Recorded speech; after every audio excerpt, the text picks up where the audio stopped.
ನಮಸ್ತೆ. ಶ್ರೀಗಂಧದ ಗುಡಿ ಸೀರಿಯಲ್ನ ಇವತ್ತಿನ ಸಂಚಿಕೆಗೆ ಸ್ವಾಗತ. ಇನ್ನು ಯಾರೆಲ್ಲ ನನ್ನ ಚಾನಲ್ಗೆ ಸಬ್ಸ್ಕ್ರೈಬ್ ಆಗಿಲ್ಲ, ಸಬ್ಸ್ಕ್ರೈಬ್ ಮಾಡಿಕೊಂಡು ಸಪೋರ್ಟ್ ಮಾಡಿ.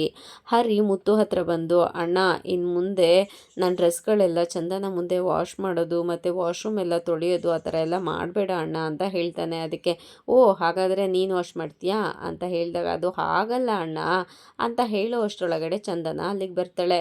ಏನಮ್ಮ ಅಂತ ಕೇಳಿದ್ದಕ್ಕೆ, ಅದು ಅಣ್ಣ ಅಂತ ಹೇಳಿದಾಗ ದೋಸೆ ರೆಡಿ ಇದೆ, 2 ನಿಮಿಷ ಅಮ್ಮ, ಚಟ್ನಿ ರುಬ್ಬಿಡ್ತೀನಿ ಅಂತ ಹೇಳಿದ್ದಕ್ಕೆ, ಅದು ಹಾಗಲ್ಲ ಅಣ್ಣ, ನಾನು ನಿಮ್ಮ ಹತ್ರ ಒಂದು ಹೆಲ್ಪ್ ಕೇಳೋಣ ಅಂತ ಬಂದೆ ಅಂತ ಹೇಳಿದ್ದಕ್ಕೆ, ರೂಮ್ ವಿಷಯ ತಾನೇ, ಅದು ಸ್ವಲ್ಪ ಬ್ಯುಸಿ ಇದ್ದೆ ಹಾಗಾಗಿ ನೋಡೋಕ್ಕಾಗಲಿಲ್ಲ, ಆದಷ್ಟು ಬೇಗ ನೋಡ್ಕೊಡ್ತೀನಿ ಅಂತ ಹೇಳ್ತಾರೆ.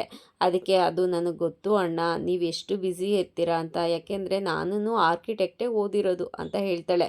ಆಗ ಮುತ್ತುಗೆ ತುಂಬಾ ಕೋಪ ಬಂದು ಹರಿ ಕಡೆ ಅಯ್ಯೋ ಅಂತ ಅನ್ಕೊತಾನೆ.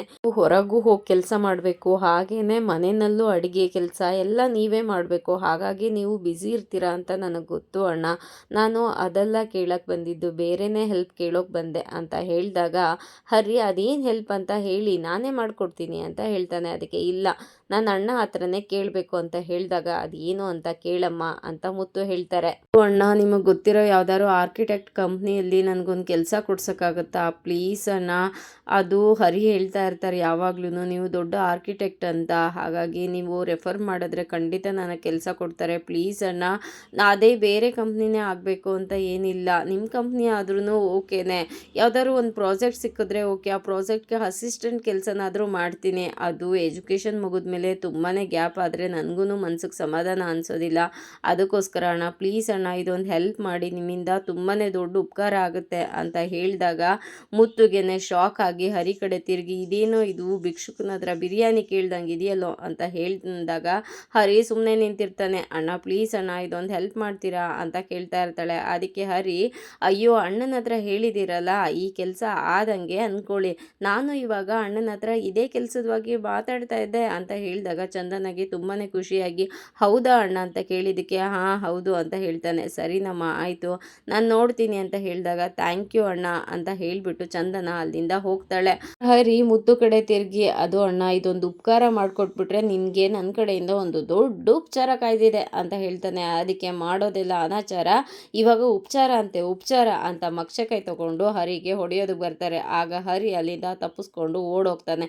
ಛೇ ಏನಿದು ಅಂತ ಅಂದ್ಬಿಟ್ಟು ಮುತ್ತು ಒಲೆ ಹತ್ರ ಹೋದಾಗ ಅಲ್ಲಿ ಸುಟ್ಬಿಡುತ್ತೆ. ಛೇ ಅಂತ ಅವರು ಬೇಜಾರು ಮಾಡಿಕೊಂಡು ನಿಂತ್ಕೊತಾರೆ. ನನಗೆ ತುಂಬಾ ಬೋರ್ ಆಗ್ತಾ ಇರುತ್ತೆ, ಬಂದು ಟಿ ವಿ ನೋಡೋಣ ಅಂತ ಟಿ ವಿ ಆನ್ ಮಾಡ್ತಾ ಇರ್ತಾಳೆ, ಆದರೆ ಟಿ ವಿ ಆನ್ ಆಗ್ತಾ ಇರಲ್ಲ. ರಿಮೋಟ್ನ ಕುಟ್ಟಿ ಆನ್ ಮಾಡೋದಕ್ಕೆ ಹೋಗ್ತಾಳೆ, ಆದರೆ ಆನ್ ಆಗ್ತಾ ಇರೋದಿಲ್ಲ. ಅಷ್ಟರೊಳಗಡೆ ಅಲ್ಲಿಗೆ ಮಹಿ ಬಂದು, ಏನದಕ್ಕೆ ಟಿ ವಿ ನೋಡೋಣ ಅಂತ ಟಿ ವಿ ಆನ್ ಮಾಡ್ತಾ ಇದ್ದೀರಾ, ನೀವೇನೇ ಕುಟ್ಟಿ ಹಾಕಿದ್ರೂ ಟಿ ವಿ ಮಾತ್ರ ಆನ್ ಆಗೋದಿಲ್ಲ ಅಂತ ಹೇಳಿದ್ದಕ್ಕೆ, ಯಾಕೆ ಅಂತ ಹೇಳಿದಾಗ, ಅದು ಟಿ ವಿ ಹಾಳಾಗಿ ತುಂಬಾ ವರ್ಷಗಳಾಯಿತು ಅಂತ ಮಹಿ ಹೇಳ್ತಾನೆ. ಓ ಹೌದಾ, ಯಾಕೆ ಟಿ ವಿ ಸರಿ ಮಾಡಿಸಿಲ್ವಾ, ಹೇಗೆ ಹಾಳಾಯಿತು ಅಂತ ಕೇಳಿದ್ದಕ್ಕೆ, ಅಯ್ಯೋ ಅದೊಂದು ದೊಡ್ಡ ಕತೆ, ಅದಕ್ಕೆ ಅದು ನಾವು ಸಂಪತ್ತಿಗೆ ಸವಾಲು ಮೂವಿ ಬರ್ತಾ ಇತ್ತಾ, ನಾವು ನೋಡ್ತಾ ಇದ್ವಾ, ವರ್ಜಿಮಿನಿ ಅವರು ಅಣ್ಣವ್ರಿಗೆ ಹೊಡಿತಾ ಇದ್ರು, ದೊಡ್ಡ ಫೈಟ್ ನಡೀತಾ ಇತ್ತು, ನಾವೆಲ್ಲರೂ ನೋಡ್ದಾ ಕೂತಿದ್ವಿ, ನಮ್ಮಪ್ಪ ಇದ್ದಾರಲ್ಲ ಅವರು ರಾಜ್ಕುಮಾರ ದೊಡ್ಡ ಅಭಿಮಾನಿ, ಅಂದಮೇಲೆ ವಜ್ರಮುನಿಯವರು ರಾಜ್ಕುಮಾರ್ ಅವ್ರಿಗೆ ಹೊಡೆಯೋದನ್ನು ನೋಡಿ ತುಂಬಾ ಕೋಪ ಬಂದು ತೆಗೆದೊಂದು ಬಿಟ್ರ, ಆಗ ಟಿ ವಿ ಹೊಡೆದೋಯ್ತು. ಇನ್ನು ಟಿ ವಿ ಸರಿನೇ ಮಾಡಿಸ್ಲಿಲ್ಲ, ಇವಾಗ ಜಿರಳೆಗಳು ಅದು ಇದು ಎಲ್ಲ ಮನೆ ಮಾಡ್ಕೊಂಡಿದ್ದೇವೆ, ಪಾಪ ಅವ್ರ ಹೊಟ್ಟೆ ಮೇಲೆ ಯಾಕೆ ಹೊಡೆಯೋಣ, ಅವ್ರ ಮನೆ ಖಾಲಿ ಮಾಡಿಸ್ದಂಗೆ ಆಗಲ್ವಾ ಅಂತ ಹೇಳಿದ್ದಕ್ಕೆ, ಹಾಗಾದರೆ ನೀವು ಏನು ನೋಡೋದೇ ಇಲ್ವಾ, T V shows, reality shows ಮತ್ತು ಬಿಗ್ ಬಾಸ್ ಎಲ್ಲ ನೋಡೋದೇ ಇಲ್ವಾ ಅಂತ ಹೇಳಿದಾಗ, ಅಯ್ಯೋ ಅದಕ್ಕೆ ನಮ್ಮನೆಯಲ್ಲಿ ಎಲ್ಲರೂ ಹೊರಗಡೆ ಹೋದರೆ ಕೆಲಸಕ್ಕೆ ಅಂತ ಮಾಡೋದೇ ಸಂಜೆ, ಇನ್ನು ನಾನು ಮತ್ತು ಹರಿ ಅಣ್ಣ ಫೋನಲ್ಲೇ ನೋಡ್ಕೊತೀವಿ, ಕಂಟಿ ಅಣ್ಣ ಅವ್ನ ಕೆಲಸದಲ್ಲಿ ಬ್ಯುಸಿ, ಮುತ್ತು ಅಣ್ಣ ಕಿಚನಲ್ಲಿ ಬ್ಯುಸಿ, ಹಾಗಾಗಿ ಒಬ್ಬೊಬ್ಬರು ಅನ್ನೋದರಲ್ಲಿ ಬ್ಯುಸಿ ಆಗಿರ್ತಾರೆ, ಹಾಗಾಗಿ ಯಾರಿಗೂ ನೋಡಬೇಕು ಅಂತ ಅನಿಸಲ್ಲ, ಸೊ ಅದನ್ನು ರೆಡಿ ಮಾಡಿಸಿಲ್ಲ ಅಂತ ಹೇಳಿದಾಗ, ಓ ಹೌದಾ ಅಂತ ಹೇಳಿದ್ದಕ್ಕೆ, ಅದು ನೀವೆಲ್ಲೂ ಹೊರಗೆ ಹೋಗಲ್ವಾ ಅಂತ ಕೇಳ್ತಾಳೆ ಚಂದನ. ಅದಕ್ಕೆ ಅದು ಅದಕ್ಕೆ ಇರೋದೇ ಒಂದು ಬೈಕು, ಆ ಬೈಕಲ್ಲಿ 4 ಜನ ಹೋದರೆ ಪೊಲೀಸ್ ಅವ್ರು ಹಿಡ್ಕೊಳಲ್ವಾ ಅಂತ ಹೇಳಿದಕ್ಕೆ 4 ಜನ ಒಂದೇ ಬೈಕಲ್ಲ, ನಿಮ್ಮಣ್ಣ ಅವ್ರದ್ದು 2-3 ಕಾರ್ಗಳಿದೆಯಲ್ಲ ಅಂತ ಹೇಳಿದಾಗ, ಅಯ್ಯೋ ಅದಕ್ಕೆ ನೀವು ನಮ್ಮನೆಯನ್ನ ಥಿಂಕ್ ಮಾಡ್ತಾ ಇರೋದೇ ಬೇರೆ ರೀತಿ. ನೀವು ಆ ರೂಟಲ್ಲಿ ಬರ್ತಾ ಇದ್ದೀರಾ, ನಿಮ್ಮನೆಗೂ ನಮ್ಮನೆಗೂ ಕಂಪೇರೇ ಮಾಡಬೇಡಿ. ನಾನು ಅಷ್ಟೇ ಅದಕ್ಕೆ ಇವಾಗ ನೀವಿದ್ದೀರಾ ಅಂತ ನಾನು ಮನೇಲಿದ್ದೀನಿ ಅಷ್ಟೇ. ಇಲ್ಲ ಅಂದರೆ ಸಂಜೆ ಕಾಲೇಜ್ ಮುಗಿಸಿ ಅಣ್ಣನ ಜೊತೆ ಹೋದರೆ ಸಂಜೆ ವಾಪಸ್ ಬರೋದು ಅಣ್ಣನ ಜೊತೆಗೇನೆ. ಹಾಗಾಗಿ ಮನೆಗೆ ಬರೋಕ್ಕೆ ಇಂಟ್ರೆಸ್ಟೇ ಬರಲ್ಲ ಅದಕ್ಕೆ. ಏನಕ್ಕೋಸ್ಕರ ಈ ಮನೆಗೆ ಬರಬೇಕು ನೀವೇ ಹೇಳಿ ಇವಾಗ ಅಂತ ಹೇಳಿದಾಗ, ಅಯ್ಯೋ ಇದು ನಮ್ಮನೆ ಅಂತ ಹೇಳೋ ಫೀಲಿಂಗ್ ಸಾಕಲ್ವ ಮನೆಗೆ ಬರೋದಕ್ಕೆ ಅಂತ ಹೇಳಿದಾಗ, ಅಯ್ಯೋ ಅದಕ್ಕೆ ಮನೆಯಲ್ಲಿ ಒಬ್ಬರು ಅಕ್ಕನೋ ಅಮ್ಮನೋ ತಂಗಿನೋ ಯಾರಾದರೂ ಒಬ್ಬರಿದ್ದರೆ ಬರಬೇಕು ಅಂತ ಅನಿಸುತ್ತೆ ಅದಕ್ಕೆ. ಆದರೆ ಇಲ್ಲಿ ಯಾರೂ ಇಲ್ಲ. ನಮ್ಮ ಮನೇಲಿ ಒಂದು ಕಿಚನ್ ಇದೆ, 4 ಗೋಡೆಗಳಿದೆ, ಅದಕ್ಕೋಸ್ಕರ ಇದು ಮನೆ ಅಂತ ಅನ್ನಿಸ್ಕೊತಾ ಇದೆ ಅಷ್ಟೇ. ಈಗ ಮುತ್ತು ಅಣ್ಣ ಇಲ್ಲ ಅಂತ ಅಂದಿದ್ರೆ ನಾವೆಲ್ಲ ಎಲ್ಲಿ ಅಲಿತಾ ಇದ್ವೋ ಏನೋ ಹುಚ್ಚರು ಥರ ಆಗಿರ್ತಾ ಇದ್ವಿ ಅನಿಸುತ್ತೆ. ನಿಮಗೆ ಈ ಮನೆಯಲ್ಲಿ ತುಂಬಾ ಬೋರ್ ಆಗ್ತಾ ಇದೆಯಾ ಅಂತ ಕೇಳಿದಕ್ಕೆ ಚಂದನ ಸ್ವಲ್ಪ ಆಗ್ತಾ ಇದೆ ಅಂತ ಹೇಳುವಷ್ಟರೊಳಗಡೆ ಹೊರಗಡೆಯಿಂದ ಸೌಂಡ್ ಆಗುತ್ತೆ. ಬಂದ ಅನ್ಸುತ್ತೆ, ಇರಿ 1 ನಿಮಿಷ ಬರ್ತೀನಿ ಅಂತ ಮಹಿ ಅಲ್ಲಿಂದ ಹೋಗ್ತಾನೆ. ಏನೋ ಮಹಿ ಅಂತ ಅಂದರೆ ಇರಿ ಅದಕ್ಕೆ ಬರ್ತೀನಿ ಅಂದ್ಬಿಟ್ಟು ಆಚೆ ಹೋಗಿ ಐಸ್ ಕ್ರೀಮ್ನ ತೊಗೊಂಡು ಬರ್ತಾನೆ. ಐಸ್ ಕ್ರೀಮ್ನ ತೊಗೊಂಡು ಬಂದು, ತೊಗೊಳ್ಳಿ ಅದಕ್ಕೆ ಐಸ್ ಕ್ರೀಮ್, ನಿಮ್ಗೆರಡು ನನಗೆರಡು ಅಂತ ಕೊಡ್ತಾನೆ. ಐಸ್ ಕ್ರೀಮಾ ಯಾಕಿದು ಅಂತ ಹೇಳಿದಕ್ಕೆ ನೀವೇ ಹೇಳಿದ್ರಲ್ಲ ಬೋರ್ ಆಗ್ತಾ ಇದೆ ಅಂತ ಹೇಳಿದಾಗ, ಬೋರ್ ಆಗ್ತಾ ಇದೆ ಅಂತ ಹೇಳಿದ್ರೆ ಅದಕ್ಕೆ ಐಸ್ ಕ್ರೀಮ್ ತಿಂತಾರಾ ಹಂಗಂತ ಯಾರು ಹೇಳಿದ್ದು ನಿನಗೆ ಅಂತ ಹೇಳಿದಕ್ಕೆ, ನೋಡಿ ಅದಕ್ಕೆ ಜೀವನನೂ ಒಂಥರ ಐಸ್ ಕ್ರೀಮ್ ಇದ್ದಂಗೆ ಅಲ್ವಾ, ನೋಡಿ ನಾವು ಅದನ್ನು ಬಿಟ್ಟರೆ ಹಾಗೇ ಕರ್ಗೋಗುತ್ತೆ, ಯೂಸ್ ಮಾಡಿಕೊಂಡ್ರೆ ತಿನ್ನಂಗಾಗತ್ತೆ, ಅದಕ್ಕೆ ವೇಸ್ಟ್ ಯಾಕೆ ಮಾಡಬೇಕು ಅಂತ ಹೇಳಿ ತಿನ್ನಿ ಅದಕ್ಕೆ ಅಂತ ಕೊಡ್ತಾನೆ. ಅದಕ್ಕೆ ನನಗೆ 2 ಬೇಡ ಒಂದೇ ಸಾಕು ಅಂತ ಹೇಳಿದಕ್ಕೆ, ತಿನ್ನಿ ಅದಕ್ಕೆ ಚೆನ್ನಾಗಿದೆ ಅಂತ ಹೇಳ್ತಾನೆ. ಇಲ್ಲ ಇಲ್ಲ ನನಗೆ 2 ಬೇಡ, ಒಂದು ಕೆಲಸ ಮಾಡ್ತೀನಿ, ಒಂದನ್ನು ಫ್ರಿಜ್ಜಲ್ಲಿ ಇಟ್ಟಿರ್ತೀನಿ ಆಮೇಲೆ ತಿನ್ಕೊತೀನಿ ಅಂತ ಹೇಳಿಬಿಟ್ಟು, ಸರಿ ಅದಕ್ಕೆ ಆಯಿತು ಅಂತ ಮಹಿನೂ ಹೇಳ್ತಾನೆ. ಸರಿ ಫ್ರಿಜ್ಜಲ್ಲಿ ಇಡ್ತೀನಿ ಅಂತ ಐಸ್ ಕ್ರೀಮ್ನ ತೊಗೊಂಡು ಈ ಕಡೆ ಬರ್ತಾಳೆ. ಆಗ ಮಹಿಗೆ ನೆನಪಾಗುತ್ತೆ, ಅಯ್ಯೋ ಫ್ರಿಜ್ಜ ಅಂತ ಹಿಂದೆಯಿಂದ ಓಡ್ ಬರ್ತಾನೆ.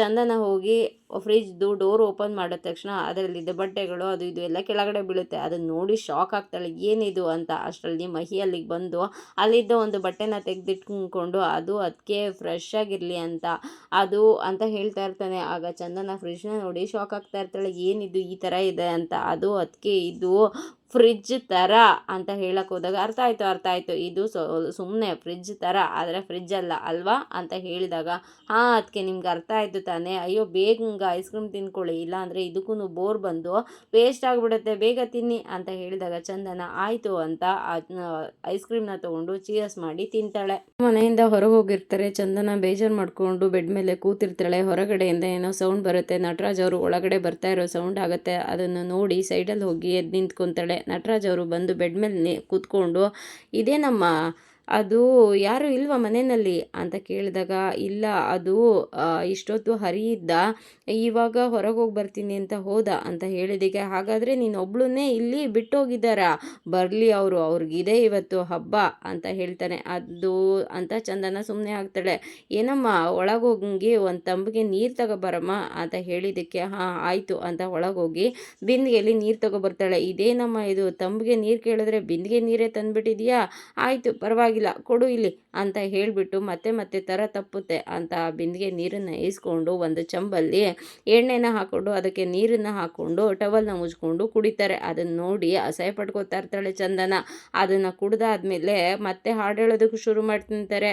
ಆಗ ಚಂದನ, ಅಯ್ಯೋ ಏನಪ್ಪ ಇದು ಈ ಥರ ಹಾಡು ಹೇಳ್ತಾ ಇದ್ದಾರೆ ಅಂತ ಅನ್ಕೊತಾ ಇರ್ತಾಳೆ. ಬಟ್ ಅವ್ರ ಮಾತ್ರ ಹಾಡನ್ನು ಹೇಳ್ತಾನೆ ಇರ್ತಾರೆ. ಏನಮ್ಮ ನಿನ್ನ ಗಂಡ ನನ್ನ ಬಗ್ಗೆ ಏನಾದರೂ ವಿಷಯ ಹೇಳಿದನ ಅಂತ ಕೇಳಿದ್ದಕ್ಕೆ, ಇಲ್ಲ ಅಂತ ಚಂದನ ಹೇಳ್ತಾಳೆ. ಅಯ್ಯೋ ನನ್ನ ಬಗ್ಗೆ ಹೇಳಿಲ್ವಾ, ಈಗ ಹೇಳ್ತೀನಿ ನನ್ನ ಬಗ್ಗೆ ನಾನು, ಕೇಳು ಇಲ್ಲಿ, ನಾನು ಈ ಮನೆಗೆ ಗಂಧದ ಗುಡಿಗೆ ನಂದಾದೀಪ ಇದ್ದಂಗೆ ಅಂತ ಹೇಳಕ್ಕೆ ಹೋಗ್ತಾರೆ. ಅಷ್ಟರೊಳಗಡೆ ಕರೆಂಟ್ ಹೋಗ್ಬಿಡುತ್ತಂತೆ. ಅಯ್ಯೋ ಕರೆಂಟೇ ಹೋಗ್ಬಿಡ್ತಾ ಅಂತ ಹೇಳಿದಾಗ ಚಂದನ, ಅದು ಮ್ಯಾಚ್ ಬಾಕ್ಸ್ ಇದೆಯಾ ಅಂತ ಕೇಳ್ತಾಳೆ. ಅದಕ್ಕೆ ಮ್ಯಾಚ್ ಬಾಕ್ಸ್ ಅಂತ ಹೇಳ್ತಾ ಇರ್ತಾರೆ. ಅಷ್ಟರೊಳಗಡೆ ಬೆಂಕಿಪೊಟ್ನ ಅಂತಾಳೆ.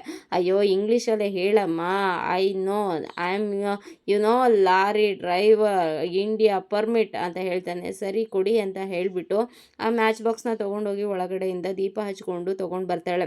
ಓ ಬೆಳಗ್ಗೆ ಬಂತಾ ಮುದ್ದು ಸೊಸೆ, ನನ್ನ ಬಗ್ಗೆ ನಾನು ಹೇಳ್ತೀನಿ ಕೇಳು, ಇಲ್ಲಿ ಎಲ್ಲಿಗೆ ನಿಲ್ಲಿಸಿದ್ದೆ ನಾನು ಅಂತ ಹೇಳ್ತಾ ಇರ್ತಾರೆ. ಲಾರಿ ಲಾರಿ ಅಂತ ಹೇಳಿದಾಗ ಅದು ನೋಡು, ನಾನು ಅಣ್ಣವರ ದೊಡ್ಡ ಅಭಿಮಾನಿ. ಆವಾಗಲೇ ನನಗೆ ಫ್ಯಾನ್ ಫಾಲೋವರ್ಸ್ ಎಷ್ಟೊಂದಿದ್ರು ಗೊತ್ತಾ. ಇದೆಯಲ್ಲ ಬೋರ್ಡು ನೋಡಿದೀಯಾ, ಗಂಧದ ಗುಡಿ ಅಂತ. ಅದು ನಮ್ಮ ತಾತ, ನಮ್ಮ ಮುತ್ತಾತ ಗಂಧದ ಕಟ್ಟಿಗೆಗಳಿಂದ ಕಟ್ಸಿರುವಂಥ ಪ್ಯಾಲೇಸ್ ಇದು. ಹಾಗಾಗಿ ಇದಕ್ಕೆ ಗಂಧದ ಗುಡಿ ಅಂತ ಹೆಸರು ಬಂತು. ನಮ್ಮ ಮುತ್ತಾತ ಆಯಿತು, ಅದಾದಮೇಲೆ ನಮ್ಮಪ್ಪ ಬಂದರು, ಅವರಾದಮೇಲೆ ನಾನು ಬಂದೆ, ನಾನಾದಮೇಲೆ 4 ಸನ್ಸ್ ಬಂದಿದ್ದಾರೆ. 4 ತಲೆಮಾರು ಕೂತು ಊಟ ಮಾಡಿರುವಂಥ ಪ್ಯಾಲೇಸ್ ಕಣಮ್ಮ ಇದು, ಪ್ಯಾಲೇಸ್ ಅಂತ ಹೇಳ್ತಾ ಇರ್ತಾರೆ. ಓ ಹೌದಾ ಅಂತ ಚಂದನನ್ನು ಕೇಳಿಸ್ಕೊಂಡು ಸುಮ್ಮನೆ ನಿಂತಿರ್ತಾಳೆ. ಏನಮ್ಮ ಇದು ಸುಮ್ಮನೆ ನಿಂತ್ಕೊಂಡೇ ಇದೆಯಾ, ಕೂತ್ಕೊಳ್ಳಮ್ಮ ನೀನು, ಕೂತ್ಕೊಳ್ಳಮ್ಮ ಅಂತ ಚಂದನನ್ನು ಕೂರಿಸ್ತಾರೆ. ಅದಾದಮೇಲೆ ಅವ್ರ ಹಿಸ್ಟ್ರಿ ಎಲ್ಲ ಹೇಳೋದಕ್ಕೆ ಶುರು ಮಾಡ್ತಾರೆ. ಅಣ್ಣವ್ರನ್ನ ವೀರಪ್ಪನ್ನು ಕಿಡ್ನಾಪ್ ಮಾಡಿದಾಗ ನಾನು ಹೋಗಿದ್ದೆ ಅಂತ ಹೇಳ್ತಾನೆ. ಅದಕ್ಕೆ ಚಂದನ, ಮತ್ತು ನೀವು ಇನ್ನೂ ಇಲ್ಲೇ ಇದ್ದೀರಾ ಅಂತ ಹೇಳ್ದಾಗ, ಅದು ಹೋಗೋದಕ್ಕೆ ನನ್ನ ಮಗ ಮುತ್ತು ಬಿಡಬೇಕಲ್ಲಮ್ಮ, ಬಿಡಲಿಲ್ಲ, ಅವನು ಕಾಲಿಟ್ಕೊಬಿಟ್ಟ. ಅಪ್ಪ ನೀವು ಹೋದರೆ ನಾವೆಲ್ಲರೂ ಅನಾಥರಾಗ್ಬಿಡ್ತೀವಿ, ನಮ್ಮನೆ ನಂದಾದೀಪ, ನೀವು ಇಲ್ಲೇ ಇರಬೇಕಪ್ಪ ಅಂತ ಹೇಳಿದ್ರು. ಹಾಗಾಗಿ ಹೋಗಲಿಲ್ಲ, ಕ್ಯಾನ್ಸಲ್ ಆಯಿತು. ಇನ್ನು ಸೂರ್ಯವಂಶದ ಮನೆಗೆ ಹೋಗಿದ್ದೆ, ಅದು ಇದು ಅಂತ ಹೇಳಿದ್ರ ಮೇಲೆ ಕತೆಗಳನ್ನು ಹೇಳ್ತಾನೆ ಇರ್ತಾರೆ. ಚಂದನಗೆ ನಿದ್ದೆ ಬಂದಂಗೆ ಆಗ್ತಾ ಇರುತ್ತೆ. ಆಗ ನಟರಾಜ್ ಅವರು, ಏನಮ್ಮ ನಿದ್ದೆ ಬರ್ತಾ ಇದೆಯಾ ಅಂತ ಹೇಳಿದ್ದಕ್ಕೆ, ಇಲ್ಲ ತೊಂದರೆ ಇಲ್ಲ ಅಂತ ಚಂದನ ಹೇಳ್ತಾಳೆ. ಅದಕ್ಕೆ, ಅಯ್ಯೋ ಇರಮ್ಮ, ಏನೋ ಒಂದು ಕಮ್ಮಿ ಅನ್ನಿಸ್ತಾ ಇದೆಯಲ್ಲ, ಏನು, ಓ ಉಪ್ಪಿನಕಾಯಿ ಇರು ಅಂತ ಅಂದ್ಬಿಟ್ಟು ಎದ್ದು ನಿಂತ್ಕೊಳ್ಳೋಕೆ ಹೋಗ್ತಾರೆ. ಮತ್ತೆ ಬಿದ್ದಂಗೆ ಆಗುತ್ತೆ. ಅದಕ್ಕೆ ಹುಷಾರು ಅಂತ ಹೇಳಿದಾಗ, ಇಲ್ಲ ಆಮ್ ಫೆಟ್ ಅಂತ ಹೇಳಿಬಿಟ್ಟು ಒಳಗಡೆ ಹೋಗ್ತಾರೆ. ಆಗ ಚಂದನ ಅಲ್ಲಿಂದ ತಪ್ಪಿಸ್ಕೊಂಡು ಹೋಗೋದೆ ಸರಿ ಅಂತ ಎದ್ದು ಹೊರಗಡೆ ಓಡ್ ಬರ್ತಾಳೆ. ಹೊರಗಡೆ ಆ ಕಡೆ ಈ ಕಡೆ ಓಡಾಡ್ಕೊಂಡು ವೆಯ್ಟ್ ಮಾಡ್ತಾ ಇರ್ತಾಳೆ. ಅಷ್ಟರೊಳಗಡೆ ಹರಿ ಮತ್ತೆ ಮಹಿ ಇಬ್ರು ಬರ್ತಾರೆ. ಏನಾಯ್ತು, ಯಾಕೆ ಗಾಬರಿ ಆಗಿದ್ದೀರಿ, ಯಾಕೆ ಹೊರಗಡೆ ಇದ್ದೀರಾ ಅಂತ ಕೇಳಿದ್ದಕ್ಕೆ, ಅದು ಅದು ಅಲ್ಲಿ ಅಂತ ಹೇಳ್ತಾಳೆ. ಅದಕ್ಕೆ ಏನಾಯ್ತು ಅಂತ ಹೇಳ್ರಿ, ಯಾಕ್ರಿ ಇಷ್ಟೊಂದು ಭಯ ಪಟ್ಟಿದ್ದೀರಾ, ಹಾವೇನಾದ್ರು ಬಂದ್ಬಿಡ್ತಾ ಮನೆ ಒಳಗಡೆ ಹೇಗೆ ಅಂತ ಹೇಳಿದ್ದಕ್ಕೆ, ಅದು ಹಾವಲ್ಲ, ಅದು ಅದು ನಿಮ್ಮಪ್ಪ ಅಂತ ಹೇಳಿದಾಗ, ಅಯ್ಯೋ ಅದು ಹಾವಿಗಿನ್ನ ಡೇಂಜರು, ಅವನು ಏನು ಮಾಡ್ತಾ ಇದ್ದಾನೆ, ಕುಡ್ದಿದ್ದಾನಾ ಅಂತ ಕೇಳ್ತಾನೆ ಹರಿ. ಅದಕ್ಕೆ ಮಹಿ, ಅಯ್ಯೋ ಅದಕ್ಕೆ ಹತ್ರ ಹೋಗಿ ಕುಡ್ದಿದ್ಯಾ ಅಂತ ಕೇಳ್ತಾ ಇದೆಯಲ್ಲ ಅಣ್ಣ, ಆ ಯಪ್ಪ ಕುಡಿದ್ರೆ ಅಷ್ಟೇನೆ, ಯಾರು ಮನೇಲಿ ಇಲ್ಲ ಅಂತಂದರೆ ಆ ಯಪ್ಪನ ಅವತಾರ ನೀನು ನೋಡಿಲ್ವಾ, ಹೋಗೋಣ ಏನಾಯಿತು ಅಂತ ಕೇಳು ಅಂತ ಹೇಳಿದಾಗ ಹರಿ ಒಳಗಡೆ ಬರ್ತಾನೆ. ಇವರು ಹಾಡು ಹೇಳ್ಕೊಂಡು, ಯಾರು ಇಲ್ಲ ನನಗೆ ನನ್ನ ಜೀವನ ಕತ್ತಲು ಅಂತ ಏನೇನೋ ಹಾಡು ಹೇಳ್ಕೊಂಡು ಕೂತಿರ್ತಾರೆ. ಅಲ್ಲಿಗೆ ನೀನು ಒಳಗಡೆ ಗಂಟ್ಲು ಒದ್ದೆ ಮಾಡ್ಕೊಂಡ ತಕ್ಷಣ ನಿನಗೆ ಎಲ್ಲ ಸಿಂಗರ್ಸ್ಗಳು ಮೈ ಮೇಲೆ ಬಂದುಬಿಡ್ತಾರೆ ಅಲ್ವಾ, ಏನು ಮಾತಾಡ್ತಾ ಇದೀಯ ನೀನು, ಮಾತಾಡಿಕೊಂಡು ಸುಮ್ಮನೆ ಕೂತ್ಕೊಳ್ಳೋಕ್ಕಾಗಲ್ವ ನಿನಗೆ, ಒಬ್ಳು ಹೆಣ್ಮಗಳು ಇದ್ದಾಳೆ ಅಂತ ಅಂದರೆ ಹೇಗಿರಬೇಕು ಅಂತ ಗೊತ್ತಾಗಲ್ವಾ, ಮನೆ ಒಳಗೆ ಕುಡಿಯೋದೇ ತಪ್ಪು, ಅಂಥದ್ರಲ್ಲಿ ಹೆಣ್ಮಗಳು ಮುಂದೆ ಕುಡಿದು ಕೂತಿದೆಯಲ್ಲ, ನಿನಗೆ ನಾಚಿಕೆ ಮಾನ ಮರ್ಯಾದೆ ಏನೂ ಇಲ್ವಾ, ನಮ್ಮ ಜೀವನನ ನಮ್ಮ ಇದನ್ನು ಹಾಳು ಮಾಡಬೇಕು ಅಂತಲೇ ನಮ್ಮನ್ನು ಹುಟ್ಟಿಸಿದೀಯ ನೀನು, ಎಲ್ಲಿ ನೋಡಿದ್ರು ಬೀಡಿ ವಾಸನೆ, ಎಲ್ಲಿ ನೋಡಿದ್ರು ಬೀಡಿಗಳು, ಬಾತ್ರೂಮ್ಗೆ ಹೋಗೋಕ್ಕಾಗಲ್ಲ, ಮನೆ ಒಳಗಿರೋಕ್ಕಾಗಲ್ಲ, ಎಲ್ಲಿ ನೋಡಿದ್ರು ಇದೇ ಕೆಲಸ ಮಾಡಿದೆಯಲ್ಲ ಅಂತ ಹೇಳಿದ್ದಕ್ಕೆ, ಓ ಇದಾ ಮ್ಯಾಟ್ರು ಅಂತ ಹೇಳಿದಾಗ, ನೋಡು ಅಲ್ಲಿ ಅದಕ್ಕೆ ನೀನು ಕುಡಿದು ಮಾತಾಡ್ತಾ ಇರೋದಕ್ಕೆ ಹೆದರ್ಕೊಂಡು ಹೊರಗಡೆ ಬಂದು ನಿಂತಿದ್ದಾರೆ, ಗೊತ್ತಾಗಲ್ವಾ ನಿನಗೆ ಅಂತ ಮಹಿ ಬೈತಾನೆ.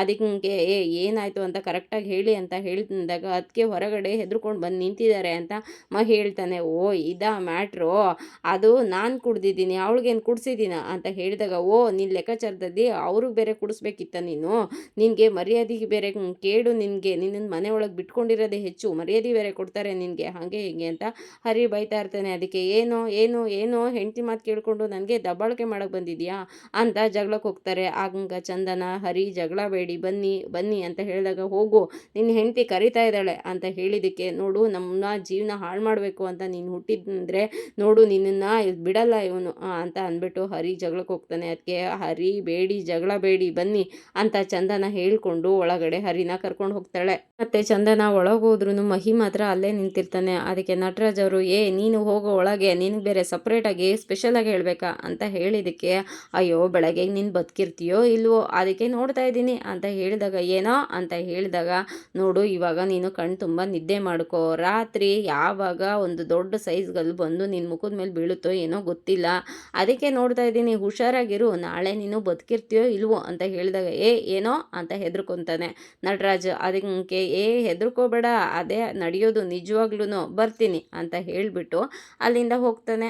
ಏನೋ ಅಡುಗೆ ಮನೆಯಲ್ಲಿ ಕೆಲಸ ಮಾಡ್ತಾ ಇರ್ತಾಳೆ. ಆವಾಗ ಒಂದು ಫೋನ್ ಬರುತ್ತೆ. ಇದು ಚಂದು ನಂಬರ್ ಇದ್ದಂಗೆ ಇದೆಯಲ್ಲ ಅಂತ ಹೇಳುವಷ್ಟರೊಳಗಡೆ ಅದು ಚಂದುನೇ ಆಗಿರ್ತಾರೆ. ಫೋನ್ನ ರಿಸೀವ್ ಮಾಡಿ, ಹಲೋ ಚಂದು ಅಂತ ಹೇಳಿದ್ದಕ್ಕೆ, ಹಲೋ ಅದಕ್ಕೆ ಹೇಗಿದ್ದಾರೆ, ಅದಕ್ಕೆ ಮನೆಯವರೆಲ್ಲರೂ ಹೇಗಿದ್ದಾರೆ ಅಂತ ಕೇಳಿದ್ದಕ್ಕೆ, ಎಲ್ಲರೂ ಚೆನ್ನಾಗಿದ್ದೀವಿ, ನೀನು ಹೇಗಿದ್ದೀಯಾ ಚಂದು ಅಂತ ಕೇಳ್ತಾಳೆ. ಅದಕ್ಕೆ ನಾನು ಹೇಗೋ ಇದ್ದೀನಿ, ಅಪ್ಪ ಹೇಗಿದ್ದಾರೆ, ಅಪ್ಪ ಏನಾದ್ರು ಹೇಳಿದ್ರಾ ಅಂತ ಹೇಳಿದಾಗ, ನೋಡು ಚಂದು ಎಲ್ಲರೂ ನಿನ್ನ ಮೇಲೆ ಕೋಪದಲ್ಲೇ ಇದ್ದಾರೆ, ನೀನು ಈ ಥರ ಕೆಲಸ ಮಾಡಿದೆ ಅಂತ.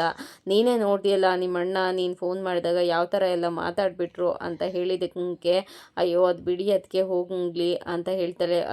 ಏನಾದ್ರು ಸಮಸ್ಯೆನಾ ಚಂದು ಅಂತ ಹೇಳಿದ್ದಕ್ಕೆ, ಆ ಥರ ಏನು ಸಮಸ್ಯೆ ಇಲ್ಲ ಅದಕ್ಕೆ, ಇಲ್ಲೆಲ್ಲರೂ ನನ್ನನ್ನು ಚೆನ್ನಾಗೇ ನೋಡ್ಕೊತಾರೆ, ನನ್ನ ಸರ್ಟಿಫಿಕೇಟ್ ಬೇಕಿತ್ತು ಅಂತ ಕೇಳಿದ್ದಕ್ಕೆ, ಸರ್ಟಿಫಿಕೇಟ್ ತೊಗೊಂಡು ಏನು ಮಾಡ್ತೀಯ ಚಂದು ಅಂತ ಹೇಳಿದಾಗ, ಅದು ಅದಕ್ಕೆ ಕೆಲಸ ಹುಡುಕ್ತಾ ಇದ್ದೀನಿ, ಅದಕ್ಕೆ ಆದಷ್ಟು ಬೇಗ ಕೆಲಸ ಹುಡುಕೊಂಡು ಕೆಲಸಕ್ಕೆ ಸೇರ್ಕೊತೀನಿ, ಆಗ ಈ ಮನೆ ಬಿಟ್ಟು ಹೋಗ್ತೀನಿ ನಾನು ಅಂತ ಹೇಳಿದ್ದಕ್ಕೆ, ನೋಡು ಚಂದು ಇಲ್ಲಿ ನೋಡಿದ್ರೆ ಹಾಸ್ಟೆಲ್ಗೆ ಹೋಗು ಅಂದರೆ ನೀನು ಹೋಗಲ್ಲ ಅಂತ ಅಂದರೆ, ಅಲ್ಲಿ ನೋಡಿದ್ರೆ ಈಗ ಹಾಸ್ಟೆಲ್ಲು PG ಅಂತ ಇದೆಯಾ, ಏನಾಯಿತು ಆ ಮನೆಯಲ್ಲಿ ಏನಾದ್ರು ಸಮಸ್ಯೆನಾ, ಯಾರಾದರೂ ಏನಾರು ಅಂತ ಹೇಳಿದ್ದಕ್ಕೆ, ಇಲ್ಲ ಅದಕ್ಕೆ ಇಲ್ಲಿ ಆ್ಯಕ್ಚುಲಿ ಹೇಳಬೇಕು ಅಂದರೆ ಎಲ್ಲರೂ ತುಂಬಾ ಚೆನ್ನಾಗಿ ನನ್ನನ್ನು ನೋಡ್ಕೊತಾ ಇದ್ದಾರೆ, ಆದರೆ ನನಗೇ ಇಲ್ಲಿ ಇರೋದಕ್ಕೆ ಅನ್ಕಂಫರ್ಟಬಲ್ ಅಂತ ಹೇಳಿದಾಗ, ಅದು ಹರಿಯವರಪ್ಪ ಏನೋ ದೊಡ್ಡ ಕುಡ್ಕ ಅಂತೆ, ಯಾವಾಗ್ಲೂ ಬಾರ್ ಮುಂದೆನೇ ಇರ್ತಾರಂತೆ, ಅದರಿಂದ ನಿನಗೆ ಸಮಸ್ಯೆ ಆಗ್ತಾ ಇದೆಯಾ, ಅವ್ರು ಏನಾದ್ರು ಹೇಳಿದ್ರಾ, ಏನಾದ್ರು ಮಾಡ್ತಾರಾ ಅಂತ ಹೇಳಿದ್ದಕ್ಕೆ, ಆ ಥರ ಎಲ್ಲ ಏನೂ ಇಲ್ಲ ಅದಕ್ಕೆ, ಯಾರು ಹೇಳಿದ್ದು ಅಣ್ಣ ಹೇಳಿರೋ ಥರ ಇಲ್ಲಿ ಏನೂ ಇಲ್ಲ ಅದಕ್ಕೆ, ಆದರೆ ನನಗೆ ಸ್ವಲ್ಪ ಅನ್ಕಂಫರ್ಟಬಲ್ ಅಷ್ಟೇ, ನಾನು ಬೆಂಗಳೂರಿಗೆ ಬಂದಿದ್ದೆ ನಾನು ಸಾಧನೆ ಮಾಡಬೇಕು ಅಂತ, ಅದು ಸಾರ್ಥಕತೆ ಸಿಗೋದು ನಾನು ಕೆಲಸಕ್ಕೆ ಸೇರಿಕೊಂಡು ಇಲ್ಲಿಂದ ಹೋದಾಗ, ಆಮೇಲೆ ಅಲ್ಲಿ ಮನೆಗೆ ಬರ್ತೀನಿ, ಅದಕ್ಕೆ ಆದಷ್ಟು ನನ್ನ ಸರ್ಟಿಫಿಕೇಟ್ನ ಹುಡ್ಕೊಡಿ ಅದಕ್ಕೆ ಅಂತ ಹೇಳಿದ್ದಕ್ಕೆ, ಅದು ಚಂದು ತುಂಬಾ ಕಷ್ಟ, ನಾನು ಟ್ರೈ ಮಾಡ್ತಾ ಇದ್ದೀನಿ, ನಿಮ್ಮಣ್ಣ ಇವಾಗ ಹೊರಗೆ ಹೋಗಿದ್ದಾರೆ ಮನೆಯಲ್ಲಿಲ್ಲ, ಅದಕ್ಕೆ ಫೋನ್ನ ರಿಸೀವ್ ಮಾಡಿದೆ, ಇಲ್ಲಾಂದರೆ ಅದೂ ಕಷ್ಟ ಆಗ್ತಾ ಇತ್ತು, ಯಾವಾಗ್ಲೂ ಬೀರುಕಿ ಅತ್ತೆ ಹತ್ರನೇ ಇರುತ್ತೆ, ಹೇಗೆ ಮಾಡಲಿ ಅಂತಲೇ ಗೊತ್ತಾಗ್ತಲ್ಲ ಅಂತ ಹೇಳಿದಾಗ, ಅದಕ್ಕೆ ನಾನು ನಿಮ್ಮನ್ನೇ ನಂಬಿದ್ದೀನಿ, ಏನಾದರೂ ಟ್ರೈ ಮಾಡಿ ಅದಕ್ಕೆ ಅಂತ ಚಂದನ ರಿಕ್ವೆಸ್ಟ್ ಮಾಡ್ಕೊತಾ ಇರ್ತಾಳೆ. ಈ ಫೋನ್ನಲ್ಲಿ ಸಿಮ್ನ ಓಪನ್ ಮಾಡೋಕ್ಕಾಗ್ದೇ ಒದ್ದಾಡ್ತಾ ಇರ್ತಾನೆ. ಅದಕ್ಕೆ ಕಂಠಿ ಹತ್ರ ಬಂದು, ಅಣ್ಣ ಈ ಸಿಮ್ ಹೇಗೋ ಸಿಗಾಕೊಬಿಟ್ಟಿದೆ ಅಣ್ಣ, ತೆಗಿಯೋಕ್ಕಾಗ್ತಾ ಇಲ್ಲ, ಇದೊಂದು ಸ್ವಲ್ಪ ತೆಕ್ಕೊಡೋಣ, ಹೆಲ್ಪ್ ಮಾಡೋಣ ಅಂತ ಬರ್ತಾನೆ. ಆಗ ಇದೇನೋ ಹೇಗೋ ಹಾಕಿದೀಯಾ, ಸಿಮ್ನೇ ತೆಗಿಯೋಕ್ಕಾಗ್ತಾ ಇಲ್ವಲ್ಲೋ ಅಂತ ಕಂಠಿ ಹೇಳ್ತಾನೆ. ಅಷ್ಟರೊಳಗಡೆ ಅಲ್ಲಿಗೆ ಹರಿ ಬಂದು, ಏನರೋ ಇದು ಒಂದು ಸಿಮ್ ಕಾರ್ಡ್ ತೆಗಿಯೋದಕ್ಕೆ ಒಳ್ಳೆ ಜಿಮ್ ಮಾಡಿದಾರೆ ಹಂಗೆ ಆಡ್ತಾ ಇದ್ದೀರಲ್ಲ, ಸರ್ಕಸ್ ಮಾಡ್ತಾ ಇದ್ದೀರಲ್ಲ, ಕೊಟ್ಟರು ಇಲ್ಲಿ ನಾನು ತೆಕ್ಕೊಡ್ತೀನಿ ಅಂತ ತೆಗಿತಾ ಕೂತಿರ್ತಾನೆ. ಅಷ್ಟರೊಳಗಡೆ ಮುತ್ತು ಅಲ್ಲಿಗೆ ಬಂದು, ಅದು ಹರಿ ನಿನ್ನ ಜೊತೆ ಮಾತಾಡಬೇಕು ಬಾರೋ ಅಂತ ಕರೆದಿದ್ದಕ್ಕೆ, ಯಾಕಣ್ಣ ಏನಣ್ಣ ನಾನು ಕೆಲಸ ಮಾಡ್ತಾ ಇದ್ದೀನಿ ಆಮೇಲೆ ಬರ್ತೀನಣ್ಣ ಅಂತ ಹೇಳಿದಾಗ, ಆವಾಗಲೇ ನಾನು ನಿನ್ನ ಜೊತೆ ಮಾತಾಡಬೇಕು ಅಷ್ಟೇ, ಬಾ ಎದ್ದು ಅಂತ ಹೇಳಿ ಸ್ಟ್ರಿಕ್ಟಾಗಿ ಮುತ್ತು ಅಲ್ಲಿಂದ ಹರಿನ ಕರ್ಕೊಂಡು ಹೋಗ್ತಾರೆ. ಇಲ್ಲಿ ಚಂದನ್ ಅವ್ರ ಅದಕ್ಕೆ ನನಗೆ ಸರ್ಟಿಫಿಕೇಟ್ಸ್ ಎಲ್ಲ ಬೇಕೇ ಬೇಕು, ಅದಕ್ಕೆ ಆದಷ್ಟು ಬೇಗ ಟ್ರೈ ಮಾಡಿ, ಅದಕ್ಕೆ ನಾನು ನಿಮ್ಮ ಕಾಲ್ಗೆ ವೆಯ್ಟ್ ಮಾಡ್ತಾ ಇರ್ತೀನಿ, ನಾನು ಬೆಂಗಳೂರಿಗೆ ಬಂದಿದ್ದಕ್ಕೂ ಸಾರ್ಥಕ ಆಗಬೇಕು ಅಂತ ಅಂದರೆ ನಾನು ಜಾಬಿಗೆ ಸೇರಿಕೊಳ್ಳೇಬೇಕು, ಅದಕ್ಕೆ ಆಮೇಲೆ ಈ ಮನೆಯಿಂದ ಹೊರಟೋಗ್ತೀನಿ ನಾನು, ಆಗ ಊರಿಗೆ ಬಂದು ಮನೆಗೆ ಬಂದು ನಾನು ಎಲ್ಲರ ಹತ್ರ ನಿಜಾನ ಹೇಳಿ ಎಲ್ಲರನ್ನೂ ಕನ್ವಿನ್ಸ್ ಮಾಡ್ತೀನಿ, ಪ್ಲೀಸ್ ಅದಕ್ಕೆ ದಯವಿಟ್ಟು ಇದೊಂದು ಹೆಲ್ಪ್ ಮಾಡಿ ಅದಕ್ಕೆ ಅಂತ ಹೇಳಿ ಫೋನ್ನ ಕಟ್ ಮಾಡ್ತಾಳೆ.